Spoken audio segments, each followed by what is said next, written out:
এরপরে আল্লাহ তাআলা আরো বলতেছেন ওয়া ইযা তাহাদ্দাসা বিআইয়া আমালা সাইয়্যাতান, দেখেন আল্লাহ কত দয়াবান, নেকের নিয়ত করলে সব লেখা দেয়।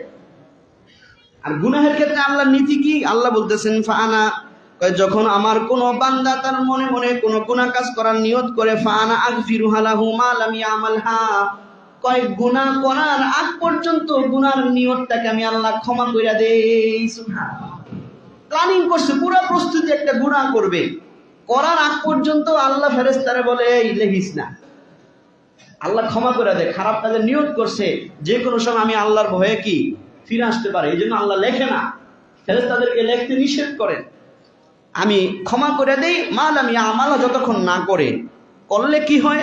আল্লাহ বলতেছেন ফাইজা আমিলাহা ফাআনা আকতুবুহা লাহু বিমিসলিহা, আর যখন বান্দা গুনাহটা কইরা ফেলে 10 গুণ লেখে না, বরঞ্চ আল্লাহ বলেন আমি আল্লাহ তখন তার জন্য যদ্দুর করছে ওদ্দুর লেখাই। সুবহানাল্লাহ।